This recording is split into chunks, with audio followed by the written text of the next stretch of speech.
मैं आपके बीच में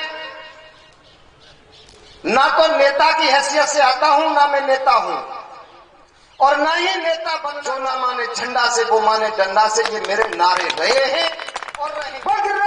महाराज की जय। अबे हल्को है। महाराज की जय। आज 50वें जन्मदिन पर मुझे आशीर्वाद देने पधारी नगर विधानसभा क्षेत्र और आसपास के विधानसभा क्षेत्र, अन्य जिले और अन्य प्रदेशों से पधारे जो मेरे से उम्र में बड़े हैं, उन सभी बुजुर्गों के चरणों में मैं शीश नवा के आपको कोटि कोटि नमन करता हूं। नौजवान साथियों का हार्दिक अभिनंदन वंदन करता हूं और मेरे बहुत ही अजीज हम सब के लाडले सम्मानीय रिश्तेदार नरदेव जी बेनीवाल, उनका मेरे पास शब्द नहीं है जिन शब्दों से इनका आभार व्यक्त कर सकूं। हमेशा मैं कितने भी व्यस्त कार्यक्रम हो, चाहे 20 कार्यक्रम फेल करने पड़े, एक फोन पर भगे चले आते हैं। इनका मैं आजीवन आभारी रहूंगा। दिल्ली के 40 बार भारत केसरी रहे और कॉमनवेल्थ में गोल्ड मेडल लाने वाले मेरे छोटे और बहुत ही लाडले, मैं उस समय 2010 में यहां से जाके हौसला अफजाई करने गया था। मेरे बहुत ही लाडले भतीजे जोगेंद्र पहलवान, भाई परवेश पहलवान, भाई धम्मन फौजी और हर्ष शिकारा के बारे में तो आप सब जानते ही हैं। चाहे किसी गरीब की बेटी की शादी की बात हो, चाहे गौशाला के लिए कहीं हांसी हिसार में गौशाला के लिए जमीन दान की थी तो उसको भूमि पूजन करने के लिए यहां से, क्योंकि इनका लाड प्यार है, ये मेरे से लाड करते हैं, मैं इनसे लाड करता हूं। हांसी हिसार में जाके उसका भूमि पूजन करने के लिए मुझे उस पुण्य काम के लिए मौका दिया।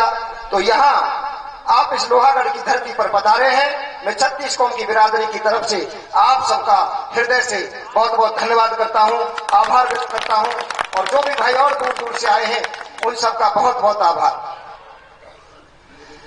सबसे पहले तो मैं एक बात कहना चाहूंगा, मैं आपके बीच में ना तो नेता की हैसियत से आता हूं, ना मैं नेता हूं और ना ही नेता बनना चाहता। यहां 36 कौम की बिरादरी बैठी है। मेरे पास कोई भी व्यक्ति किसी भी बिरादरी का किसी भी समय पहुंचा, जितनी मेरी हैसियत है, जितनी मेरी औकात है, उस दम पर आपका सहयोग करने का प्रयास जरूर किया है।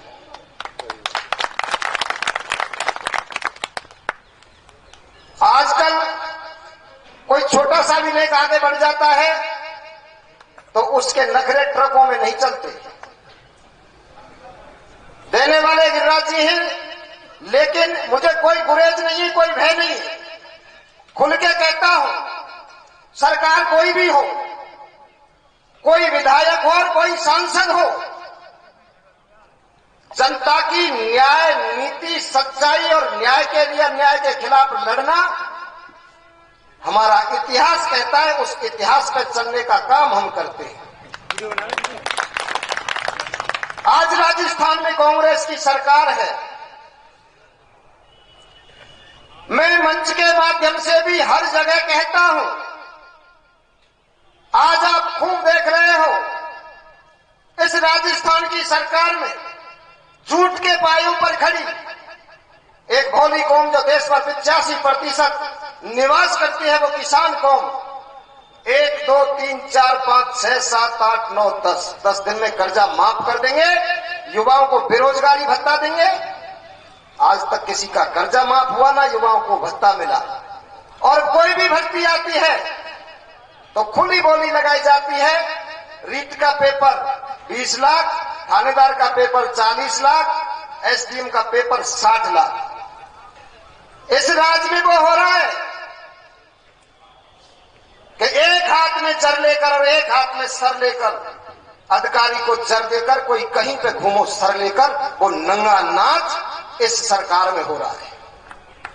लेकिन आप लोगों का आशीर्वाद और आप लोगों का प्यार के दम पर हमने हमेशा चैलेंज करते हैं। कोई भी अधिकारी, कोई भी हमारे किसी शुभचिंतक का या किसी का सही काम रोकने की कोई क्षमता करता है, कोई चैलेंज करता है, तो नेम सिंह फौजदार ने हमेशा उस चैलेंज को हंस के स्वीकार किया है। चुनाव जीतना हारना वो अलग विषय है, वो आप लोगों के हाथ में है। मेरा संकल्प सेवा का है। आपने पुराने मेरे पेम्पलेट पढ़े होंगे, पेम्पलेटों पर मेरा लिखा हुआ है, सेवा ही संकल्प है, चुनिए खिलाफ विकल्प है। अमीर नहीं गरीब हूं, हर दिल के करीब हूं, और निकलो बाहर मकानों से, जंग लड़ो बेईमानों से। जो ना माने झंडा से वो माने डंडा से, ये मेरे नारे रहे हैं और रहेंगे। कोई जाति की बात करता है, जात के घर में मैंने जन्म लिया है, जाति तो मेरी जाति रहेगी। जिस भाई ने गुजर के घर में जन्म लिया है उसकी जाति गुजर ही रहेगी। जिसने सैनी के घर में जन्म लिया उसकी जाति सैनी ही रहेगी। लेकिन इन जाति से पहले एक और बड़ी जाति है जिसको इंसान कहते हैं। जाति बेटा बेटी के रिश्तों में देखी जाती है। मैंने जब 2008 में पहला चुनाव लड़ा, जब मुझे 20 गांव जाटों से वोट नहीं मिला, 5 साल मेहनत की। 2013 में कुछ जो बड़े जिम्मेदार लोग थे, उनको कोई गरीब आदमी पचता नहीं है, ऐसे लोगों ने टांग खींचने का काम किया। मैं तीसरे नंबर पर रह गया। फिर मेहनत की। जिस पेपर में सप्लीमेंट्री आई मैंने देखा तो 10-12 हजार वोट और चाहिए। चाचा ढेरू सिंह और हमारा सैनी समाज सीकरी बेल्ट की 36 बिरादरी के लोग यहां बैठे हैं। 5 साल मैंने उनमें सेवा की और वहां से मुझे 12,000 वोट मिला। मैं दूसरे नंबर पर रहा। जब 13 का रिजल्ट देखा तो मैंने रिजल्ट देखने के बाद यह तय किया कि और तो सारे देवता खुश है, एक देवनारायण भगवान को और मनाने की जरूरत है।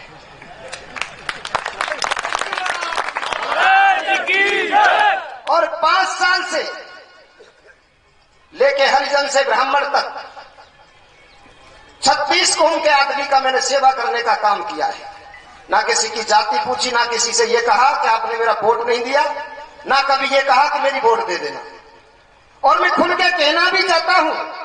एक दिन हमारी बड़ी बस्ती में हंसी मजाक चल रही थी। मैंने भाई 5 हमारे गुजर भाई देवनारायण के भगवान में जो कह दो मंदिर में कि लाला तेरा हक ना बन लो, घर बैठ जा, तो मैं घर बैठ जा। अगर मैं सेवा कर रहा हूं तो भाई मेरे साथ न्याय करो। दया बिना तो संत भी कसाई हो जाता है। 25 साल जीवन की भाई नरदेव जी ने कहा, जब मैं सुबह घर से सात दरिया का कलेव करके रोटी गाड़ी में लेके चलता हूं और मैं ये भी सुनता हूं कोई भाई, मैं चैलेंज के साथ कहता हूं, बड़ी बात के लिए गिरिराज महाराज से और आपसे क्षमा चाहता हूं, मेरे साथ 7 दिन रहे और 7 दिन रहने के बाद अगर 8वें दिन वो टिक जाए तो मैं उसके दरवाजे पे भैंसों की सानी करूंगा। जब सुबह का घर से निकलता हूं और रात को पहुंचता हूं, आपकी सेवा में घूमता हूं। एमएलए बनके आज मेरा जन्मदिन है और आप सबके बीच में आपने पहले देख भी रखा है, अपने मुंह से कहना ठीक भी नहीं है। राजनीति से मुझे कोई अरबपति बनने की ख्वाहिश नहीं है, दाल रोटी में घाटा नहीं है। झोपड़ी में पैदा हुआ हूं, ईश्वर ने पक्के मकान में मुझे रख रखा है। पैदल पढ़ने जाता था, 4 पहिए की गाड़ी में मुझे घुमा रखा है। अनपढ़ मेरे माँ बाप, उन अनपढ़ माँ बाप किसान की औलाद, कम से कम आज बड़े लोग नहीं तो छोटे लोग तो देश के किसी भी कोने में चले जाऊं तो वहां भी 4 भाई मेरी राम राम लेने वाले मिल ही जाएंगे। किसी ने पैसा कमाया होगा, मेरे पास पैसा तो नहीं है, लेकिन मुझे गर्व है इस जिले में हमसे बड़ा पैसे वाला कोई नेता भी नहीं। पैसा वो नहीं होता जो बैंकों में जमा है, पैसा तो वो है जो सड़कों पर खड़ा मिल जाता है।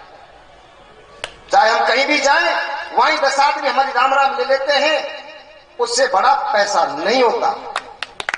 बुद्धिजीवी लोग कहते हैं कि बंदे तेरी मौत की जब आंधी आएगी और सोना साथ जाएगा ना चांदी जाएगी। बहुत से लोग मैं भोला हूं, भावुक हूं, बेईमान हूं, लेकिन मैं खेड़े की डूबू, मेरे पे तो चढ़ चढ़ के बहुत चलेगी। मेरे पे खोने को कुछ नहीं है, पाने को संसार है। मेरे साथी सिपाही, पटवारी, अध्यापक बने, मैं भी कहीं सिपाही बन जाता, लेकिन आपकी जो सेवा कर रहा हूं, नेता तो बहुत आएंगे, बहुत बनेंगे, पार्टी वाले, पैसे वाले, दुनिया भर के आते हैं, लेकिन सेवक बन के कोई नहीं आवे। चुनाव के टाइम पे बड़े बड़े बहुड़े लेके आते हैं, कोई सड़ुआ ना तो, कोई पड़ुआ ना तो, और कोई काका को ना तो, कोई जीजा को ना तो, कोई फूफा को ना तो, और मेरा एक ही नाता है, इंसानियत का नाता। मेरा एक ही रिश्ता है, इंसानियत का रिश्ता। जो इंसान इंसान के काम आए उसे इंसान कहते हैं, और किसी बैठे हुए को सताए उसे हैवान कहते हैं। आज गौ माता की हत्या इस तरह से हो रही है, हमारे अच्छे सच्चे मेरे भाई भी हमारे साथ हैं। मैं किसी धर्म का दुश्मन नहीं, किसी जाति का दुश्मन नहीं, लेकिन कोई हमारा अपमान करे तो अपमान बर्दाश्त करना हमारे इतिहास में भी है। मैं खुले मन से कहता हूं, विधायक बाजी बनी है, बसपा की उधारी वोटों से चुनाव जीता, और आज गौ हत्या इस तरह हो रही है, गौकसी की वारदातें। एक शब्द आज तक विधायक ने बोला हो, मीडिया वाले यहां बैठे हैं, एक भी शब्द गौ हत्या के मामले में बोला हो, जिसकी गाड़ी में खुद की मैं 20 तारीख को, 20 जनवरी को 2.5 क्विंटल मांस पकड़ा, उस मामले को भी छोड़ के आज के लिए भाग गया। खुले मन से भी, मन से आमने सामने बहस करने को तैयार हूं, कोई भी नेता मेरे से बहस करे। वो कहते हैं कि घिरे सवालों से जवाब चाहिए, और कर नहीं जवाब तो इंकलाब चाहिए। नेता किसी एक जाति से नहीं बनता, नेता सबका होता है, और जीतने के बाद तो जिस पेड़ पे फल आता है वो सबका होता है। लेकिन हमारे गायक लोग कहते हैं कि मत को ना ढंग चोको नीलो राय, रंग चोको नीच को न संग चोको, नीचो ही दिखावे है। ओछे पे न ताज चोको, हरिजन को न प्याज चोको, और गोरे को न नाज चोको, मन घन्यासी आवे है। किसी चीज को जब आसानी से कोई मिल जाती है तो बंदर के हाथ में नारियल खिलौना ही समझा जाता है। आज विधायक का दायित्व तो बनता है, इसको ब्रज मेवात अंचल कहते हैं। यह सबका एक बार आप लोगों ने सबने 84 कोष की परिक्रमा की है। मेवात के अंदर जो सेवा परिक्रमार्थियों की होती थी, वो शायद हिंदुओं के गांव में भी नहीं होती, जितनी सेवा मेव समाज के लोग करते थे। लेकिन आज लोगों की घृणा की स्थिति ने वो कर दिया है कि परिक्रमा वाला कोई प्यासा मर जाए, लेकिन मेव के गांव में कोई पानी की एक बोतल पानी देने वाला पैदा नहीं होता। कहां रह गई है ब्रज मेवात? क्या कर रहे हैं नेता? क्यों बिगाड़ना चाहते हैं भाईचारा? क्यों नहीं बोलते गौ हत्या पर? गौ हत्या पर ही नहीं, अपने आने वाले भविष्य को वो कहते हैं कि राम किसी को ना मारे, ना हत्यारो राम, अपने आप ही मर जाएंगे कर कर खोटे काम। हराम की दौलत से थोड़े समय चमक जरूर दिखा सकते हैं, लेकिन अपने आने वाली पीढ़ियों को गर्त में ले जाने का काम ये जरूर कर रही है।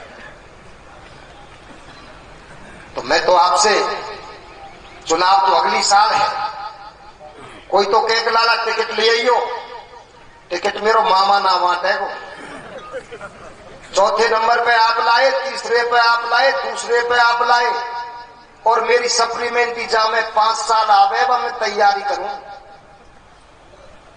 हर गांव के गुर्जर समाज के प्रमुख यहां लोग बैठे हैं, जो सरसों की कटाई लेके जीरखेड़ी और चौमोरा से और परमंदरे धमारी तक के लोग यहां बैठे हैं। ये मेरे से प्रेम है इनका, कोई व्यक्तिगत स्वार्थ नहीं। और कोई भी हो, चाहे मेरे मामा को छोरा ही क्यों ना हो, स्वार्थी और लालची ज्यादा समय मेरे पास टिक भी नहीं पाता, क्योंकि मैं निस्वार्थ बैठता हूं, दिल से मदद करता हूं, दिमाग से कभी राजनीति नहीं करता। तो मैं तो आपका एक भाई हूं, बालक हूं। मेरे से जो भी जाने में कहीं कोई भूल भी हो जाए तो आप कान पकड़ के कहने के हकदार भी हो कि लाला ये रास्ता गलत तक क्यों जा रहा हूं। यह आपका अधिकार बनता है। अगर मैं उस समय आपकी बात का अवहेलना करूं तो आपका जूता और मेरा सिर होगा। हमारा सबका उद्देश्य इस मिट्टी में जन्म लिया है। इस मिट्टी के लिए कर्ज चुकाने के लिए हम सबको कुछ अच्छा करने की जरूरत है। पैसा तो कोई भी कमा सकता है। जिला परिषद के 2015 के चुनाव में करोड़ों रुपया मिल रहे थे मुझे, लेकिन मैंने चबन्नी नहीं ली। 5 साल जिला परिषद में नाक में दम करके रखा। और आम आदमी मूर्ते स्वापी बहाने वो तो मेरे संग है, लेकिन जो कुछ नेता है ना, उनकी दुकानदारी पे खतरा दिख रहा, वो जरूर परेशान है। क्योंकि पहले ऐसा होता था कि काम होए तो फलाने सिंह लेके चलो, मेरे पास अमीर गरीब बूढ़ो बच्चा कोई भी पहुंचता है तो सबकी मैं समान इज्जत करता हूं, सबकी समान सेवा करने का काम करता हूं। हम चाहते हैं कि राजनीति में ठेकेदारी प्रथा समाप्त हो, सबका समान सम्मान हो। वोट एक अमीर की है, वोट एक गरीब की है, तो वोट की ताकत तब मानी जाती है जब सबको सम्मान हो। पूरा नारसी वाले लेट आए, थोड़े आगे आ जाओ भैया। तो आज इस अमूल्य और ऐसे समय में जहां एक आदमी ढूंढने से नहीं मिल रहा।